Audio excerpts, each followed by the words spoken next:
네, 안녕하세요. 이동진의 파이아키아 이동진입니다. 화제작들 중에서 집중적으로 해설해드리고 소개해드리는 그런 시간들을 저희가 많이 마련하고 있는데요. 오늘은 랑종입니다. 랑종 하지 않았나? 라고 생각하시는 분들이 있을 텐데 영화를 보시기 전에 어떻게 보시면 더 재밌게 보실 수 있을 것 같다라는 정도의 그야말로 가이드만 했었거든요. 이번 주에 이 랑종이라는 따끈따끈한 영화가 개봉한 상황에서 지금 굉장히 많은 논란들도 있기도 하고 또 보고 난 다음에 그게 무슨 이야기인지 무슨 내용인지 굉장히 헷갈려 하시는 그런 부분들도 굉장히 많은 것 같습니다. 그래서 오늘은 사실은 이 랑종에 관해서 아주 깊숙하게 들어가서 철저하게 해보는 그런 시간 한번 가져볼까 하고요. 랑종에 대해서는 개인적으로 걸작이라고까지는 생각하지 않습니다. 이 영화에는 사실은 떡밥들이 굉장히 많은데 수거가 안 된 부분들도 있는 것 같고요. 그리고 또 이 영화에는 촬영적으로 봤을 때 부적절하거나 혹은 부주의해 보이는 촬영이 있는 것도 사실인 것 같고요. 영화 전편에 통틀어서 이 감독 자체가 완벽하게 장악했다는 생각은 사실 들지 않는 부분들도 있습니다. 그럼에도 불구하고 영화를 다 보고 나서 공포영화에서 이 정도로 흥미를 자극할 수 있게 만드는 것은 굉장히 어려운 일인 것 같고요. 얼핏 보았을 때 느껴지는 것보다 이 영화는 훨씬 더 깊숙하게 자신의 다양한 이야기들을 다루고 있다고 저는 확신하고 있습니다. 그리고 또 이제 이 이야기들이 연관성이 또 우리가 굉장히 좋아하는 또 많은 분들이 이 영화를 본 이유 중에 하나였을 곡성하고 굉장히 닮아 있는 부분들이 있거든요. 나홍진 감독이 직접 연출한 영화는 아니지만 분명히 원안을 쓰기도 하고 또 영화에 깊숙이 참여를 했기 때문에 그런 부분에서도 영화가 흥미가 있습니다. 여러분들하고 똑같이 저도 이 영화를 그냥 본 관객의 한 사람이고 평론가가 말하는 것이 반드시 감독이나 원작자가 의도했던 그것을 끄집어내서 대언해 주는 것은 아니라고 저는 생각합니다. 지금부터 저의 견해에 따라서 한번 이 영화를 탐색해 보시죠. 자, 오늘 지금부터 이제 10가지를 저희가 준비를 했고요. 하나씩 뜯어가면서 제가 설명을 드릴 텐데 일단 스포일러의 바다입니다. 그러니까 난 스포일러를 아는 게 너무 싫다 하면 이거 보지 마시고 먼저 가이드 영상부터 보시고 나서 나중에 보신 다음에 보는 게 좋을 것 같고요. 깊숙이 탐색할 예정이니까 안전벨트 제대로 매시고 출발하도록 하겠습니다. 자, 첫 번째입니다. 첫 번째부터 그 공장 건물에 무슨 사연이 있었나입니다. 이게 이 영화의 결말이거든요.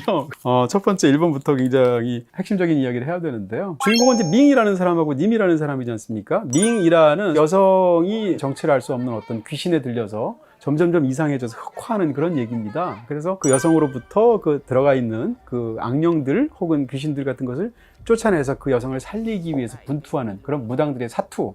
이게 이제 이 영화의 스토리라고 말할 수 있을 것 같은데요. 이 영화의 스토리를 일목요연하게 이해하기 위해서는 밍을 중심으로 생각하실 필요가 있습니다. 밍을 중심으로 해서 두 가문의 이야기를 다루고 있다 이렇게 생각하시면 될 것 같습니다. 야샨티아 가문은 아버지 쪽, 다시 말하면 부계의 가문이고요. 통화라 가문은 어머니 쪽, 그러니까 모계의 가문입니다. 그 중에서 이 모든 어마어마한 끔찍한 참극이 이루어지게 된 과거의 어떤 중요한 두 가지 사건이 있습니다. 그 중에서 하나는 부계 쪽에서 일어났고 하나는 모계 쪽에서 일어났는데 바로 1번은 부계 쪽에서 일어난 사건이면서 영화의 맨 마지막에 드러나게 되고 있는 어떤 핵심적인 진실이죠. 이 야산티아 가문에서 어떤 일이 있었는가? 그 집의 남자들은 이상하게 비참하게 다 죽어요. 밍의 증조 할아버지는 어떻게 죽었는가 하면 자기가 고용한 그 사람들에 의해서 돌에 맞아서 죽었어요. 그리고 밍의 할아버지는 어떻게 죽었는가? 공장이 운영이 잘 안 되다 보니까 공장에다가 자기 스스로 방화를 합니다. 그렇게 한 다음에 보험금을 타서 부정수급을 하려고 했는데 이게 나중에 드러나게 되죠. 그러니까 밍의 그 친할아버지는 자살을 하게 되죠. 그리고 밍의 아버지가 죽는 것은 이 영화의 초반에 나옵니다. 암으로 죽게 되죠. 근데 밍의 아버지 사실 그렇게 나이가 많은 게 아니거든요. 4대라고 할 수 있는 밍에게 오빠가 있었습니다. 맥이라는 오빠가 있는데 그 오빠는 또 오토바이 사고로 죽었다고. 사실은 다르게 죽었지만 그렇게 초반에 이야기가 나오게 되죠. 다시 말하면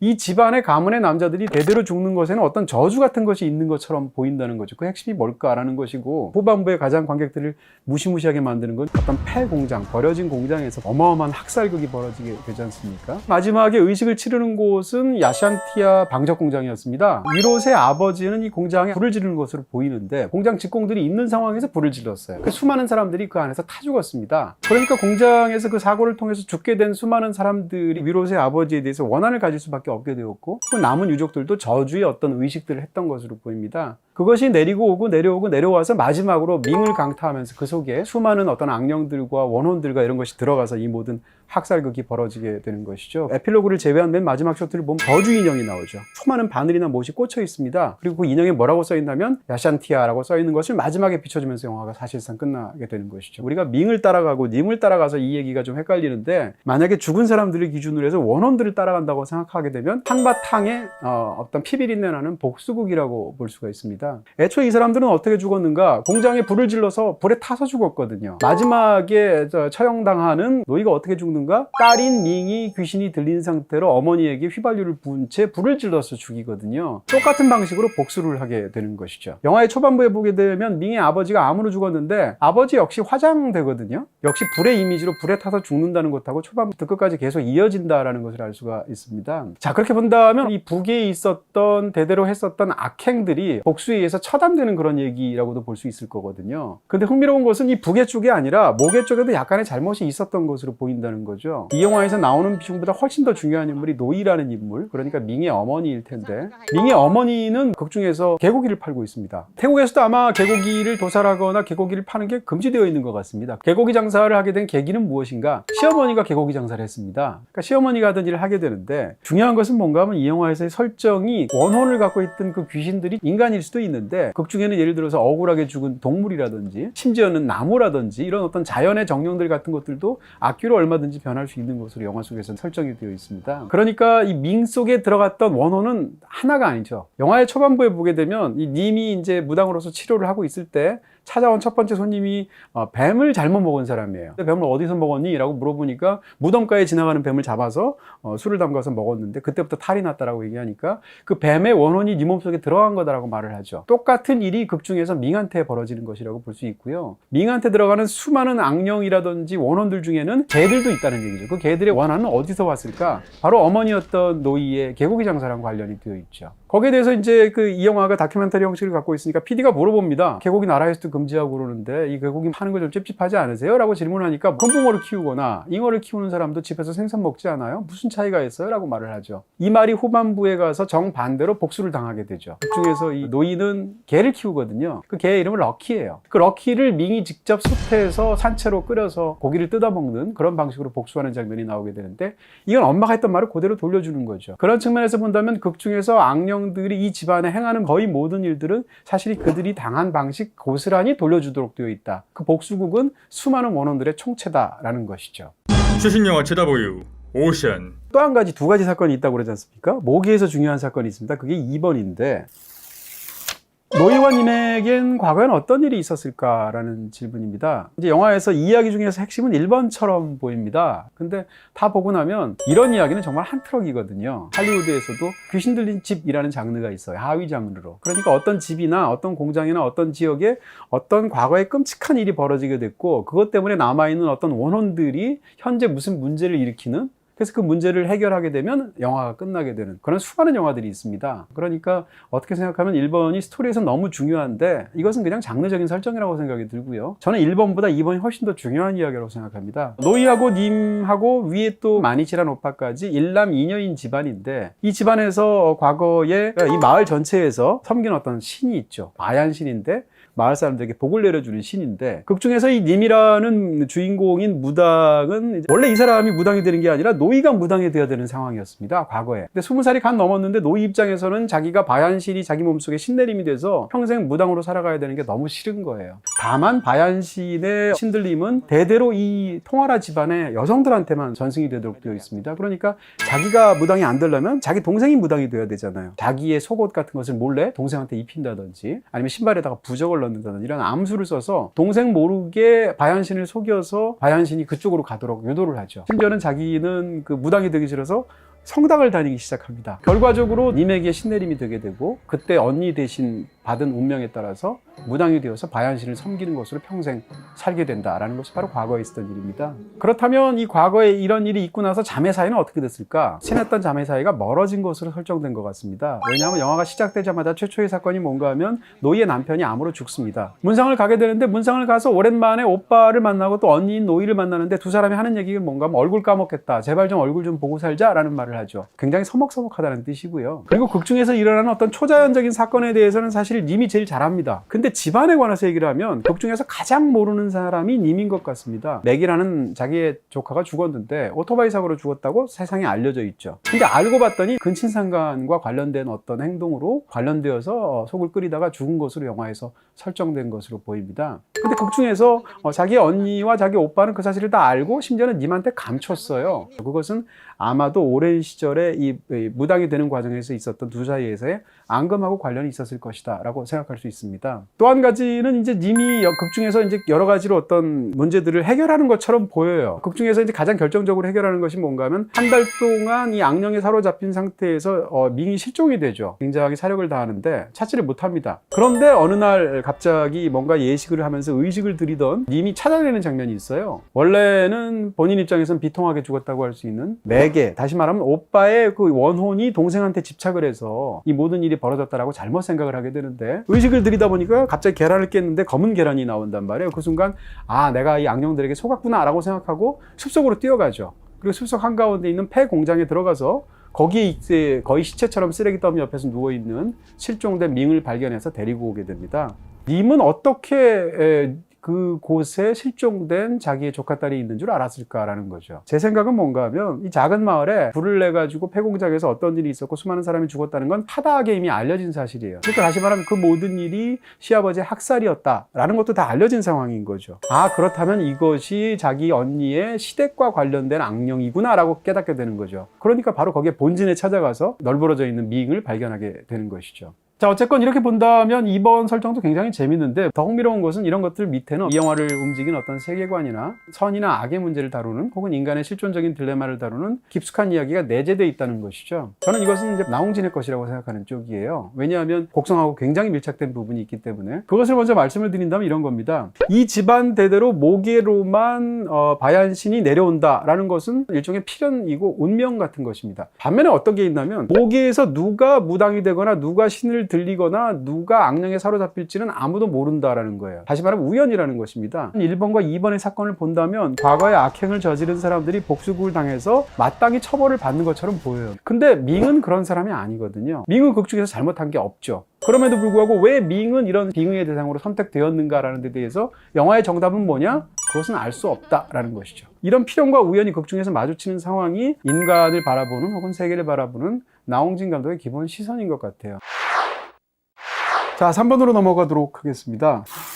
님의 이른 퇴장의 의미는? 라는 것입니다. 저는 이 영화를 보면서 이제 가장 뛰어나기도 하고 굉장히 핵심적인 모티브 중에 하나가 바로 이 3번이라고 생각하는데, 영화는 시작하자마자 우리는 님이라는 무당을 따라서 이 모든 사건을 이해하도록 이야기가 짜여져 있습니다. 영화의 한 3분의 2까지는 님이 완벽한 주인공이에요. 근데 이 영화에서 굉장히 어이없기도 하고 다른 한편으로는 비범하기도 한 것이 뭔가 하면 뒤에 엄청난 클라이맥스가 남겨져 있는데, 클라이맥스가 있기 하루 전날 님이 죽어버린다는 것이죠. 타이밍도 이상하지만 원인도 이상합니다. 자다가 그냥 죽는 것으로 나와 있거든요. 극 중에 등장하는 다른 중요한 인물들이나 보조 캐릭터들조차도 굉장히 끔찍한 일들을 당해서 극 중에서 죽는 것으로 표현이 되고 그것이 다 묘사가 되는데, 영화에서 가장 중요한 님은 정작 가장 중요한 사건이 벌어지기 직전에 갑자기 자다가 죽고 왜 죽었는지 전혀 그 이유를 짐작하지 못한다라는 설정이 중요한 거죠. 어떻게 본다면 히치콕의 사이코하고 굉장히 비슷한 설정입니다. 영화의 어떤 주인공인 여성이 처음부터 등장해서 중반까지 계속 그 여성을 중심으로 이야기를 따라가게 되는데, 그 여성이 중간에 갑자기 죽어버리죠. 그 유명한 샤워실에서 난자당해서 죽는 그 장면들이 있지 않습니까?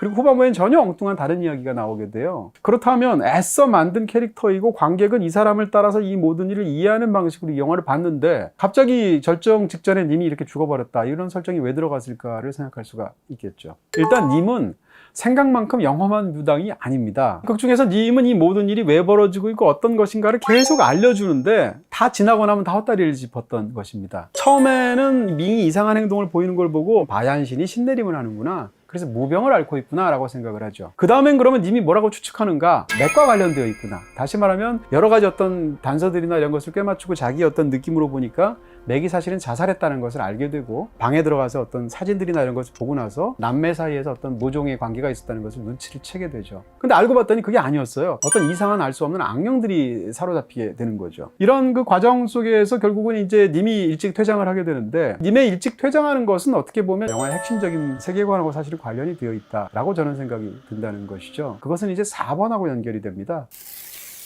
바얀신은 대체 뭘 하고 계시는가라는 질문입니다. 이 영화의 시작은 아예 바얀신이 얼마나 이제 거룩하고 영험한 존재인가를 묘사하고 있고 엄청난 그 석상으로 등장하고 있지 않습니까? 근데 극 중에서 영화를 처음부터 끝까지 보시게 되면 바얀신이 하는 행동은 하나도 없다 라는 것이죠. 심지어는 영화 속에서 어떤 끔찍한 일이 벌어지냐면 소행도 알 수 없는 누군가가 바얀신의 그 석상에 목을 날려버립니다. 이 영화의 구조를 인간들이 아니라 영들의 싸움으로 본다면 하나의 바얀신과 수많은 악령들 간의 대결로 보이거든요. 그렇다면 영화 속에 등장하는 바얀신은 뭔가 엄청난 초자연적인 행동을 해서 인간들을 도와줘야 되죠. 근데 영화의 처음부터 끝까지 바얀신은 끝까지 침묵한다라는 것입니다. 극 중에 약간 암시에 가까운 장면으로 등장하는 악몽 장면이 있어요. 밍이 이제 초반에 자꾸 악령에 시달리게 됐을 때 계속 반복해서 꾸는 무서운 꿈이 있다고 얘기를 합니다. 어떤 남자가 전통 바지, 빨간 바지를 입고 빨간 옷을 입은 상황에서 큰 칼을 휘두르고 있는데 칼날에다가 혀를 대면서 칼날에 있는 피를 핥아먹는 것 같은 그런 무시무시한 꿈을 꾼 거죠. 근데 그 밑에는 목이 잘려서 죽은 어떤 사람이 있는 거예요. 근데 잘린 목이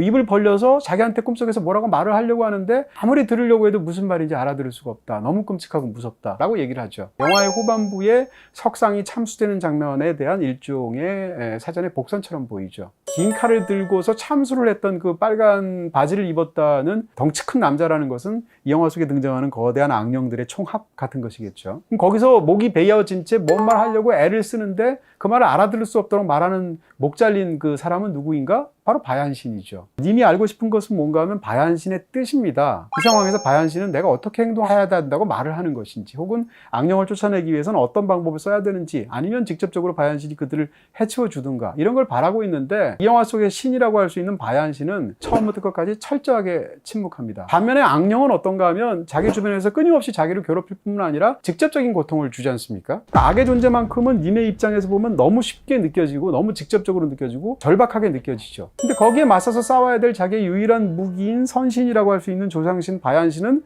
멀리서 침묵하고 있는 것 같거든요. 그런 측면에서 이 영화에서 이 바얀신의 이런 상황과 이런 악령들의 상황은 완벽하게 전력이 비대칭되어 있습니다. 이것은 사실은 나홍진 감독의 세계관하고 관련이 되어 있다고 저는 생각합니다. 곡성뿐만 아니라 사실은 이전에 만들었던 추격자 혹은 황해도 비슷한 세계관이 관철되어 있다고 저는 보는 측면이 있는 것이거든요. 우리가 세상을 살면서 겪는 굉장히 많은 고통들이 있습니다. 갑자기 당하는 사고도 있을 것이고 뭐 질병도 있을 것이고 어떤 폭력적인 사건에 휘말릴 수도 있고 아니면 갑자기 어떤 죽음을 맞을 수도 있겠죠. 그리고 우리가 하루하루 살면서 너무 괴로운 일이 많지 않습니까? 이런 상황 속에서 우리를 괴롭히는 악의 존재는 확실한 것처럼 보여요. 그러면 우리가 그런 악의 존재가 맞서 싸우기 위해서 귀의해야 되는 어떤 선이 있을 텐데, 그것은 도덕적인 선일 수도 있고 종교적인 입장에서의 신일 수도 있겠죠. 선과 신이라고 우리가 믿고 귀의하고 싶은 것들은 아무 말하지 않는 것 같은 거예요. 선이라는 것이 존재하는지조차 알 수 없는 그런 상황 속에서 인간은 끊임없이 고통 속에서 시달리는 존재라고 보고 있다는 것이죠. 그러니까 사실은 공포 영화가 다루는 것은 기본적으로 공포라는 감정인데, 인간이 공포를 왜 느끼는가라는 것을 좀 잠깐 생각해 볼 필요가 있습니다. 인간의 공포라는 것은 결국은 이 영화를 통해서 말을 한다면 무지에서 온다고 볼 수가 있죠. 밍이 왜 악령에 시달리는지도 모르고 왜 거기에 사로잡히게 되는지도 알 수가 없고, 그리고 지금 악이 나를 완전히 압박하면서 수많은 사람들을 도륙을 내고 있는데 악이 왜 그러는지, 그 악은 바로 무엇이라고 특정할 수 있는지조차 알 수가 없죠. 반면에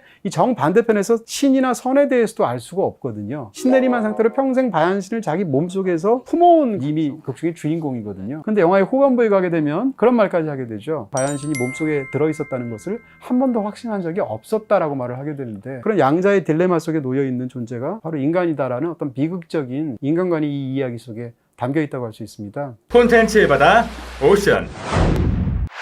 네, 그렇게 핵심적인 부분인 3번과 4번은 결국 5번으로 귀결된다고 할 수 있습니다. 그 얘기를 더, 왜 그 장면으로 영화가 끝날까?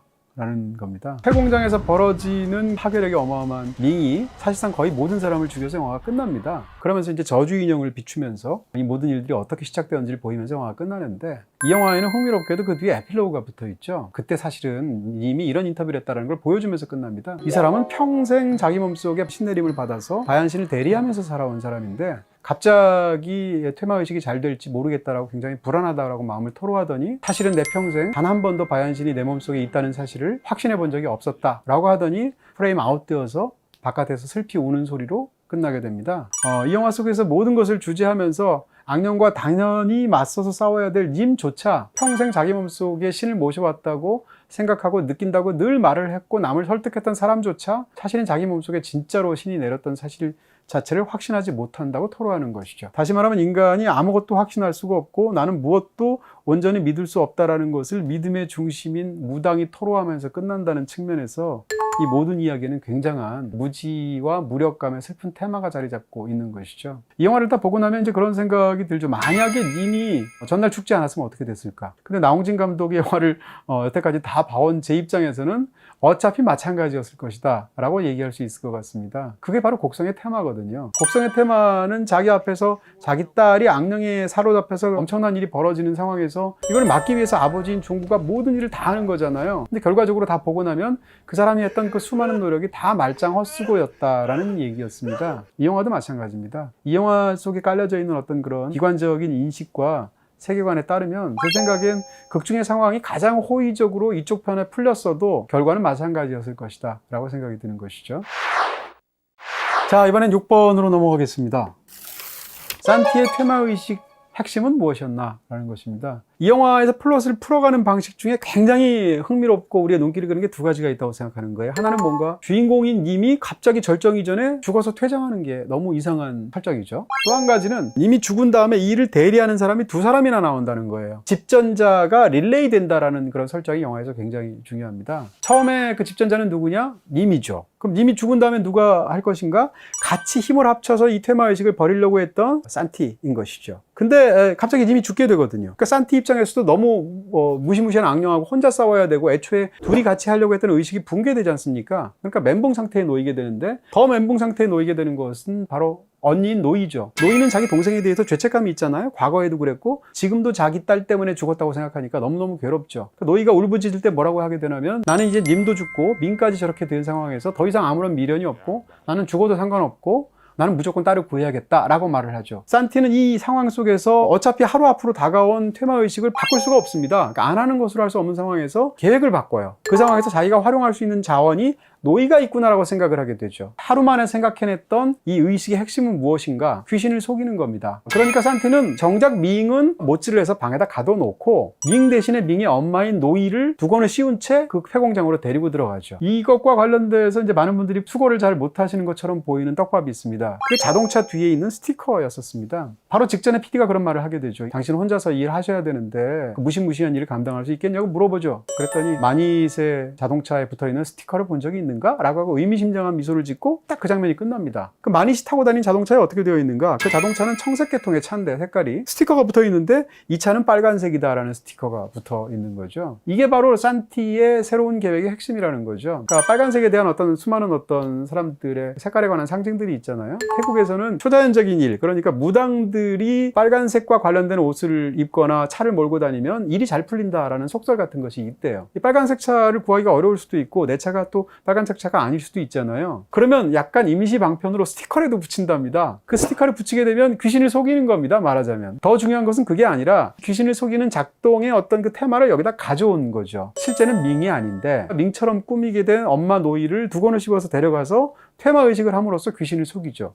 이 방식은 애초에 과거에 했던 일들을 되돌려준다고 그랬었지 않습니까? 마찬가지로 이 얘기는 사실 노이가 과거에 저지른 일하고 관련이 있습니다. 노이는 귀신을 속이는 사람이거든요. 그렇게 신을 속였던 노이를 정반대로 귀신들을 속이는 도구로 사용하는 게 산티의 방식이었던 것이죠. 근데 또 한 가지 더 흥미로운 설정은 거의 비슷한 시간대에 반대쪽에서는 또 다른 일이 있었다는 거예요. 이 극 중에 밍 속에 들어간 악령이 하는 행동의 가장 그 강력한 행동이 뭔가 하면 상대방을 속이는 행동입니다. 예를 들어서 방에 지금 못질을 한 상태로 가두어져 있어요. 근데 바깥에는 지금 외숙모가 있죠. 근데 외숙모는 어린 아들 퐁이 있고 퐁은 외숙모 바로 옆에 있는 아기 침대에 놓여서 있는 상황이죠. 근데 뻔히 거기에 아기가 있는데 안에 갇혀 있는 밍이 그 안에서 아기 울음소리를 내죠. 그러니까 어머니가 갑자기 혼미해서 정신이 흔들리게 되고 그 문을 뜯어가지고 결국은 비극적인 사건이 생기고 이 모든 사람들을 다 죽여서 끝내버리는 일이 벌어지게 되는 것이죠. 그런 면에서 본다면 이 산티의 테마의식의 핵심과 이 악령들의 테마의식의 핵심 혹은 노이가 과거에 했었던 일들 사이는 서로 밀접한 관련이 있다는 것이죠.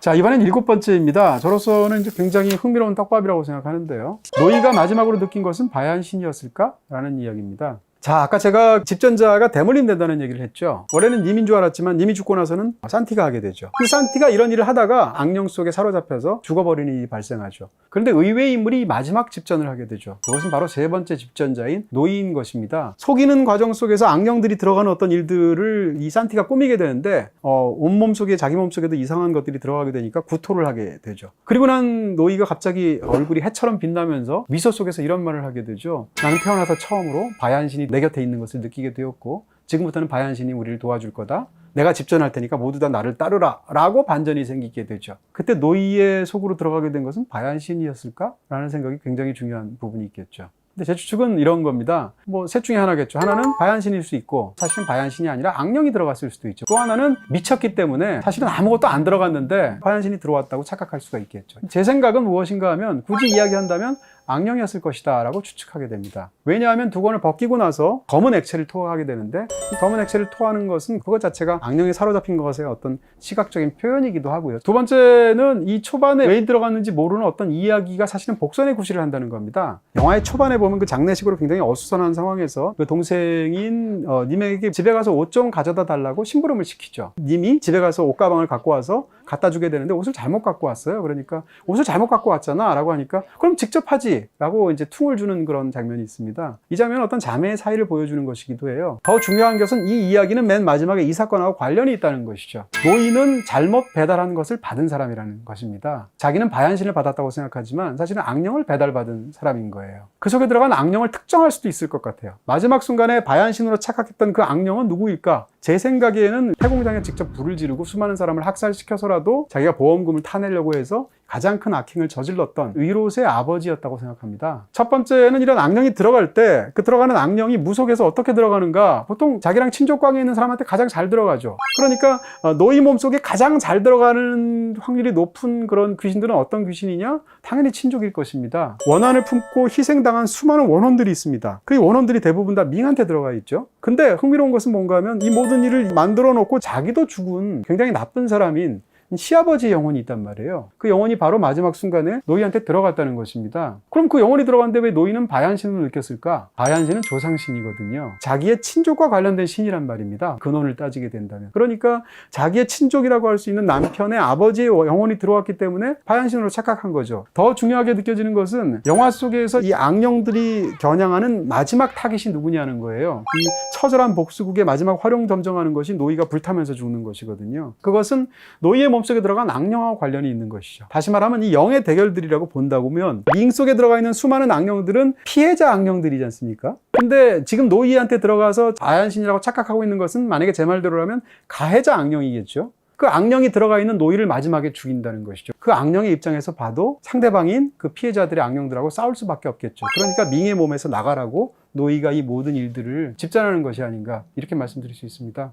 최신 영화 최다보유 오션. 네, 이번엔 8번째, 9번째, 10번째로 넘어가겠습니다.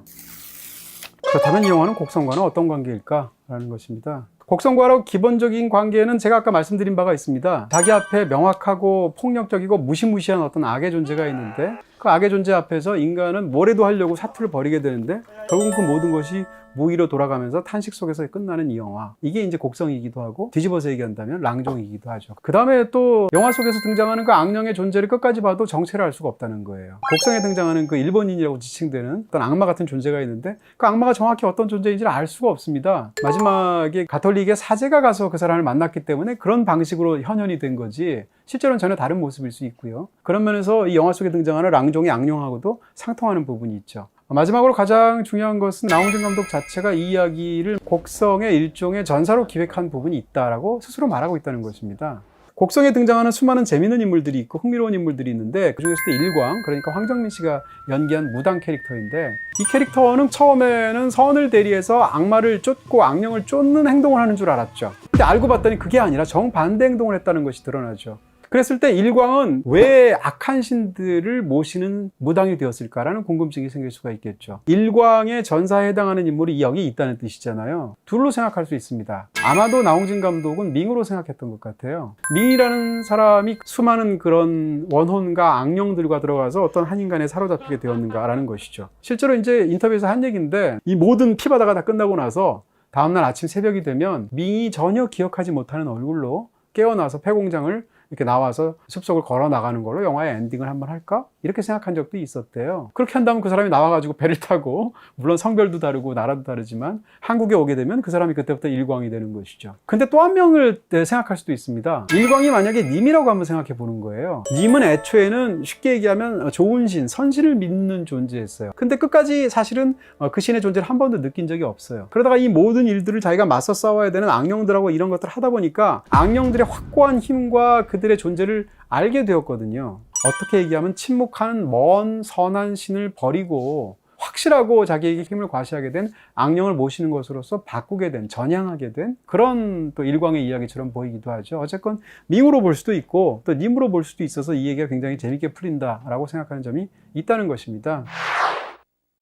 자, 이번엔 9번째입니다. 영화 외적인 얘기일 수도 있고 영화의 어떤 형식에 관한 부분일 수도 있습니다. 이 영화는 왜 페이크 다큐 형식을 차용했을까라는 것입니다. 이 영화에서 가장 관객들에게 전달하고 싶은 건 뭔가 압도적인 악의 힘 같은 거예요. 그런데 인간은 아무것도 할 수 없음, 이런 무력감의 정서예요. 근데 그게 잘 만들어진 어떤 잘 짜여진 할리우드의 슬래셔 무비 같은 거나 이런 것을 만들었다고 하면 가정을 해보세요. 우리는 그 이야기가 갖고 있는 장르적인 인공성 때문에 이것이 다루고 있는 그런 악의 막강함 같은 것을 장르적으로 즐기게 되지 상대적으로 거기에 이입하지 않게 되죠. 근데 이 영화를 페이크 다큐 형식으로 하면 영화 속에서 벌어지는 상황에 종종 현실감으로 그것을 대하게 되죠. 그런 부분에서 굉장히 큰 다큐 형식을 쓰게 된 이유가 있었을 것이라고 추측을 하게 되고요. 그러니까 사실상 이 영화 속엔 두 가지 영화가 있는데 다큐멘터리 팀이 이 모든 걸 찍어서 만들려고 했고 끔찍하게 죽어가면서까지 카메라로 찍었던 그런 랑종의 후예들이라는 영화가 있고, 그리고 이 전체를 아우르는 랑종이라는 영화가 있다는 거죠. 둘의 차이는 무엇일까? 제 생각엔 에필로그입니다. 영화 속에 등장하는 모든 제작진이 다 죽습니다. 근데 이 사람들은 영화를 어떻게 만들고 있냐면 그때그때 편집을 하면서 만들었어요. 그러면서 계속 중간중간에 이들이 어떤 생각을 하고 있는지를 극 중에서 보여줘서 에필로그를 보기 직전까지 우리가 본 거는 실제로 그 사람들이 만든 영화를 그대로 편집한 채로 보고 있는 것처럼 느껴지죠. 근데 에필로그가 등장해요. 에필로그를 집어넣을 수 있는 사람이 없습니다. 그러면 이런 것을 보통 이제 우리가 파운드 푸티지라는 장르명을 쓰지 않습니까?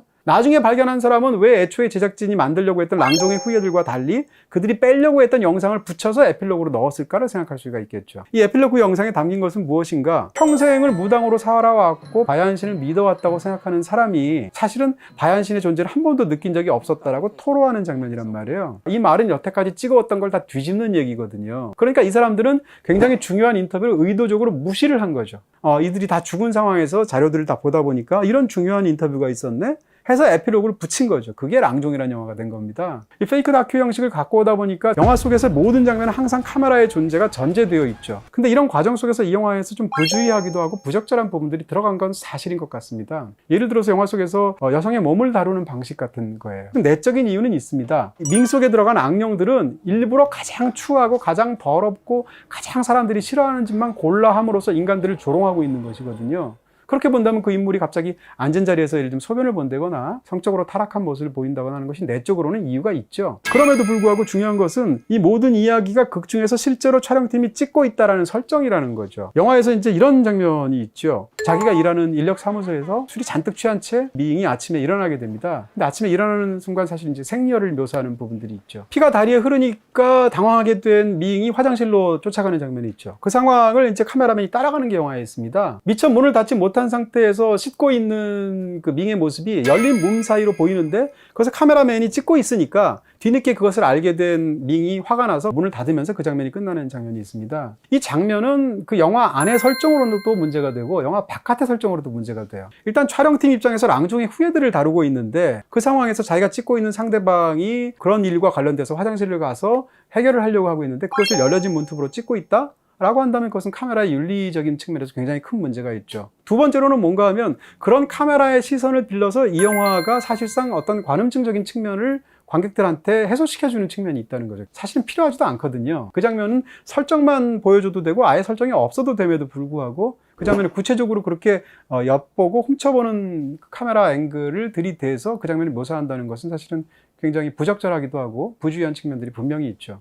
근데 이 영화에는 흥미로운 게 그 정반대 부분도 있다는 거예요. 이 영화를 찍는 사람들에 대한 복수극이라고 한번 생각해 보세요. 이 밍은 자기를 자꾸 찍고 있는 그 카메라맨들 촬영팀을 싫어해요. 마지막에 대해서 어떤 그 이 영화에서 무시무시한 장면이 있냐면 숲에서 카메라맨들이 정말 도륙이 나서 죽는 장면이 있죠. 그 상황에서 이 흑화에서 힘이 극강이 된 밍이 악령에 사로잡힌 채로 마지막 카메라맨한테 다가오는 장면이 있습니다. 다가와서 뭐라고 얘기하냐면 제가 대신 찍어드릴까요? 라고 조소를 하게 되고 밍이 카메라를 집어서 그 죽어가는 상대방을 찍는 장면이 그 장면의 마지막으로 등장합니다. 근데 그렇게 잡은 밍이 찍고 있는 카메라맨의 최후가 뭐냐? 배가 갈라져서 창자가 튀어나온 끔찍한 모습을 영화가 다루고 있습니다. 자기를 가장 선정적인 방식으로 훔쳐보는 방식으로 그것을 촬영했던 팀이지 않습니까? 그런 방식을 정반대로 공포의 버전으로 가장 선정적인 방식으로 적나라하게 보여주는 거죠. 그런 측면에서 본다면 이 영화는 서로 사실은 상충하는 두 가지 견해를 다 지닌 굉장히 묘한 측면이 있다는 것이고요. 이것은 부분적으로는 의도도 있을 것이고요. 부분적으로는 부주의도 있을 것이고 부분적으로는 부적절한 부분들도 있겠죠. 어쨌건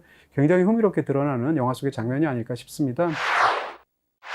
자, 이제 마지막입니다. 가장 큰 얘기가 되지 않을까 싶은데 이 영화의 악은 과연 무엇일까? 라는 것입니다.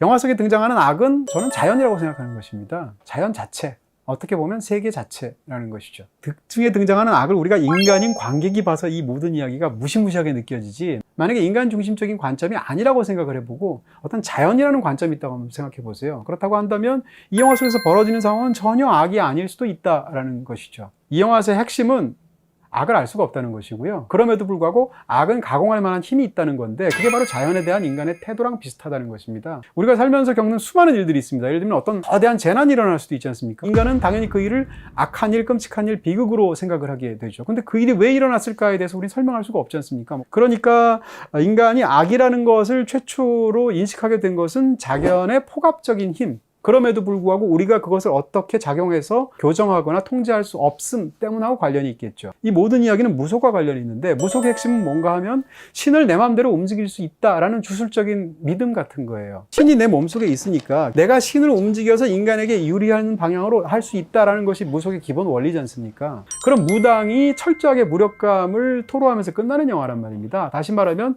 내가 작용할 수 있음이 없다라는 얘기인데 그때 작용할 수 없다는 것은 바로 자연이라는 거죠. 이 영화를 보고 나면 이런 생각이 드는 거예요. 이 영화에서 자연이 악한 이유는 인간에게 관심이 없어서. 노자 도덕경에 이런 말이 있습니다. 천지는 어질지가 않아서 만물을 추구처럼 여긴다라는 굉장히 유명한 문장이 있어요.